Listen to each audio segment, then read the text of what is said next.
She's getting the love.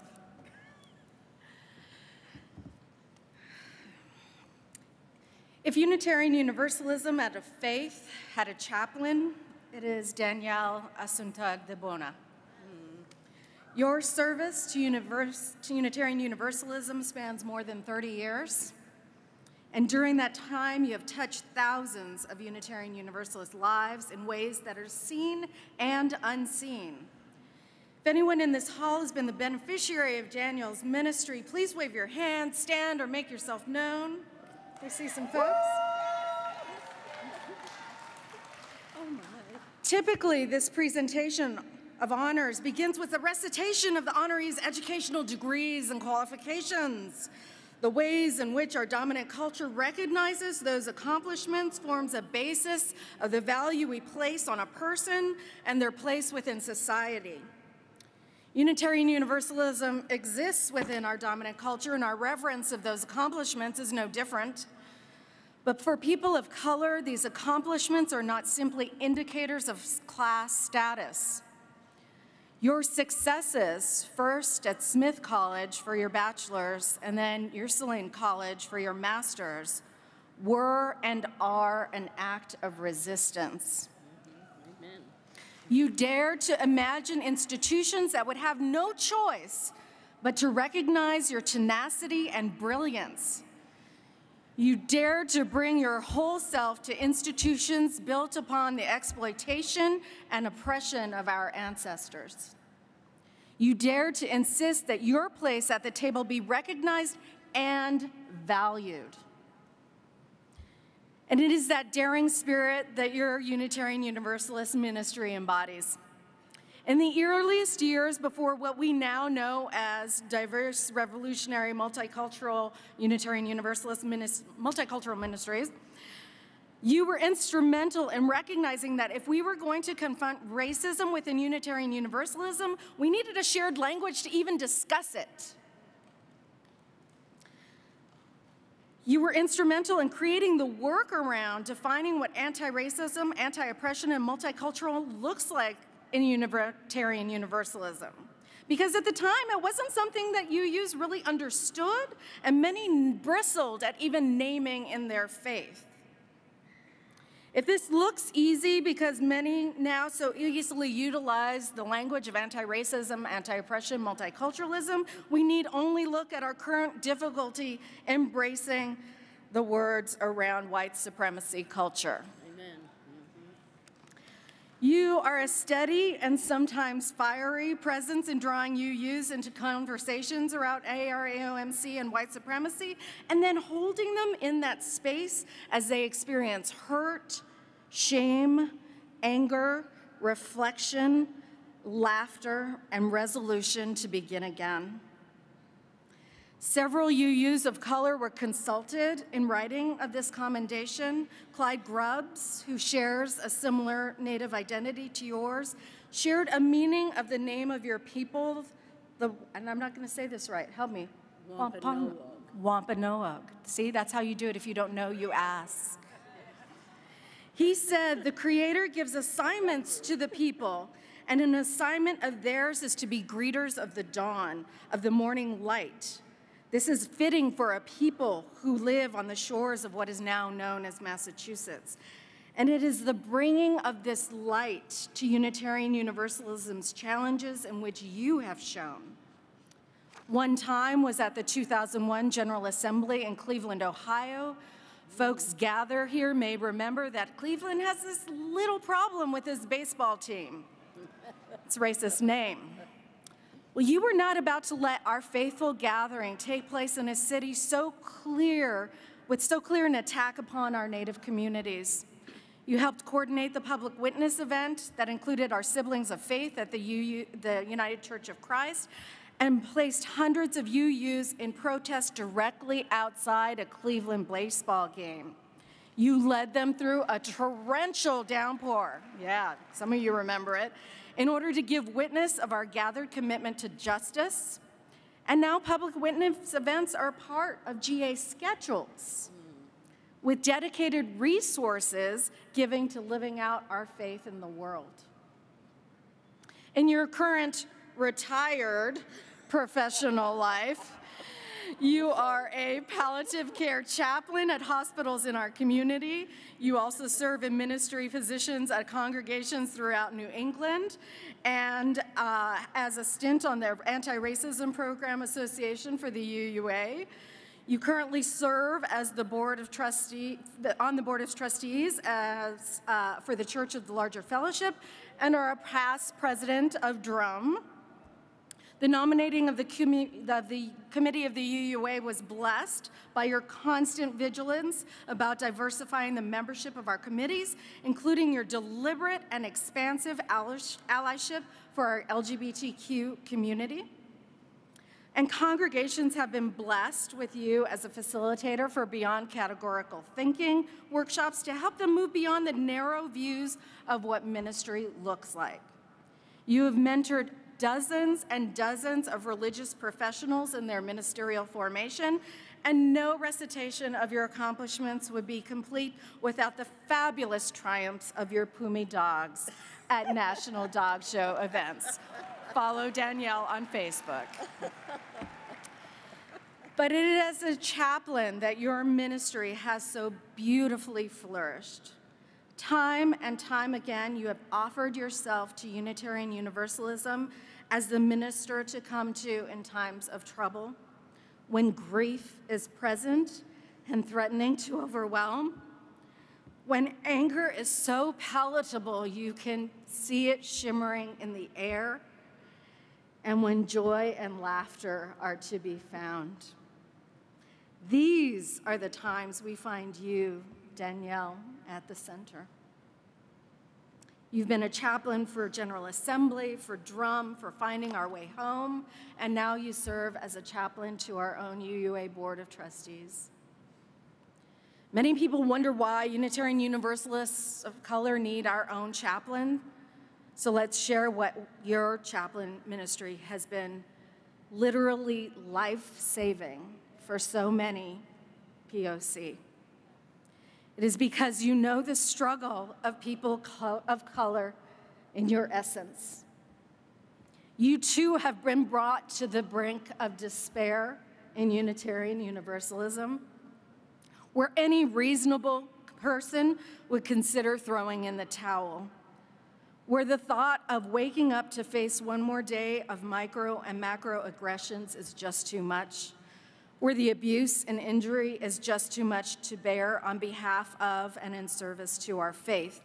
It is your capacity to viscerally know these depths of despair and yet help the person you are ministering to transform that despair into resilience and to a core of strength that brings our ancestors to the center, and then witnesses our collective joy at Faith Reborn. That is why we honor you here today. This type of service isn't often recognized, the one-on-one, quiet, and sometimes not so quiet, service from the edges.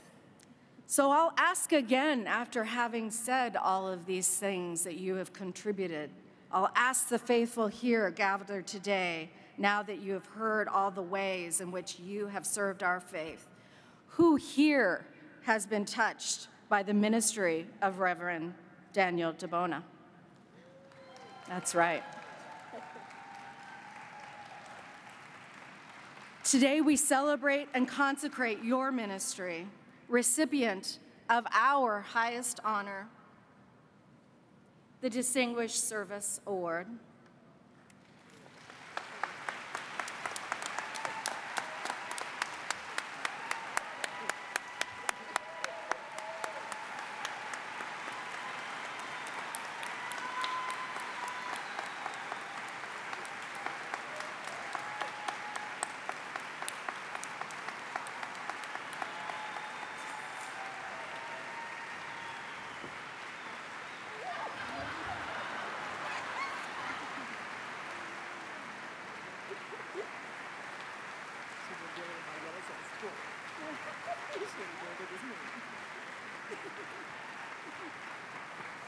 As Danielle's getting the love, I'll mention that Danielle's guest here today is Robette Diaz, 2009 Drum Mel Hoover Award winner. We are so honored to have you here with us.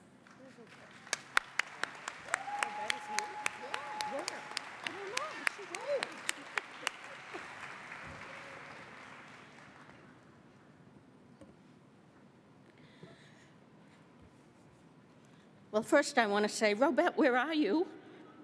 Okay, thank you. My heart sister.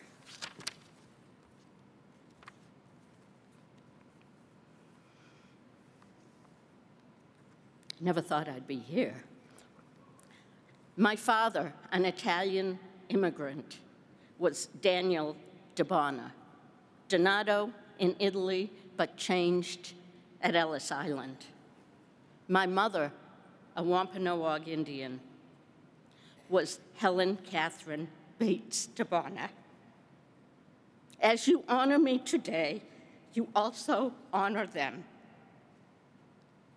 I am deeply, deeply grateful and humbled to receive this award.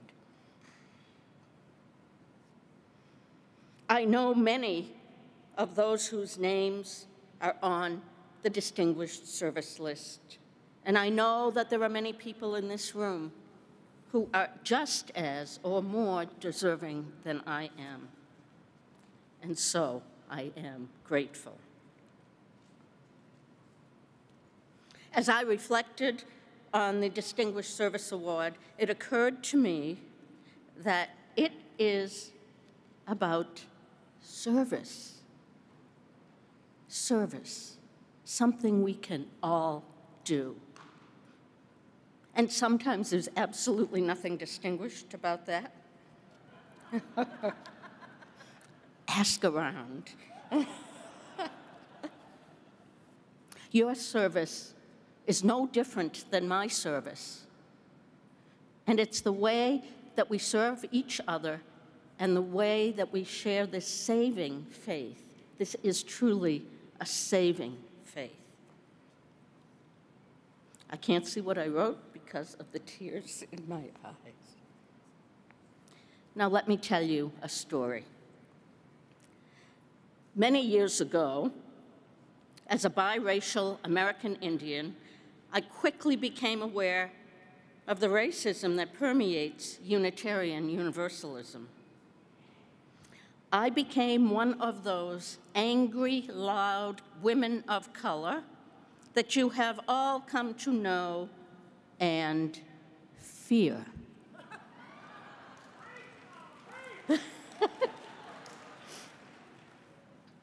My loud voice and the voice of so many UU people of color was ignored, was silenced, was put aside.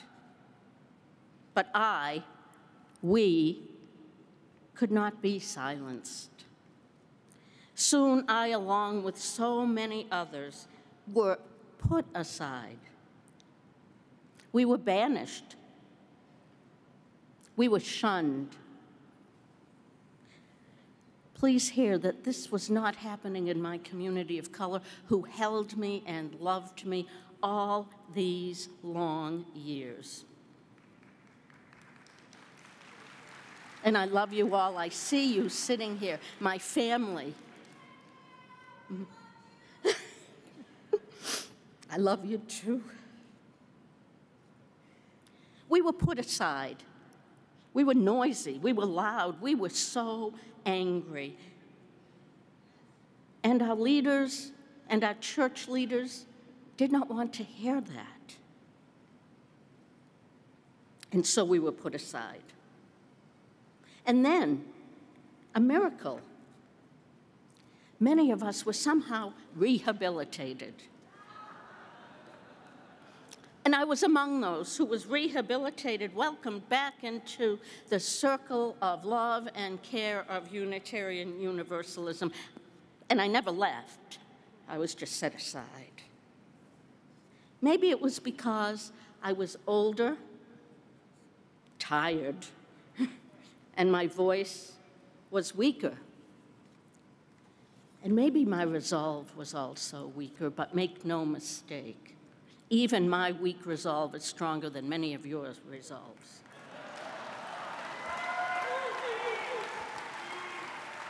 And so you have the opportunity to grow a strong resolve.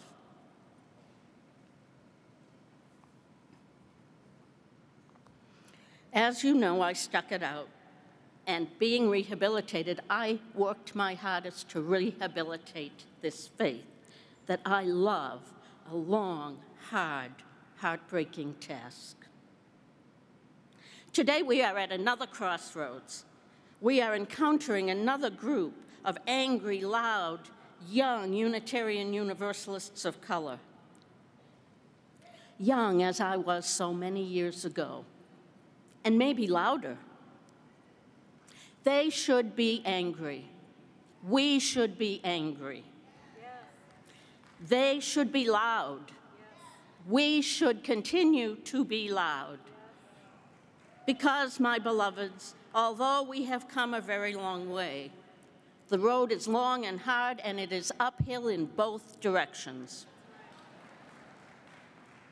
When I was angry and loud, my community was being decimated by the racism within Unitarian Universalism, and if I named all who were lost, or pushed out or left of their own accord, I would use all of my 4 minutes listing them. I beg you, do not make that mistake again. You will not have another chance, and this is your second chance to make an incredible difference, not a little difference, but to transform our faith. Listen to those young, angry, loud people of color. Listen and hear with your hearts wide open, because you are given another chance, and you may never, never get it again.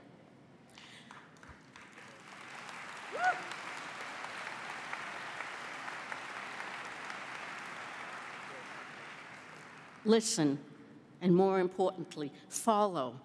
Open your eyes and your heart and close your mouths and follow, so that we can be part of and build together the beloved community. I am, again, deeply, deeply grateful and moved for this honor.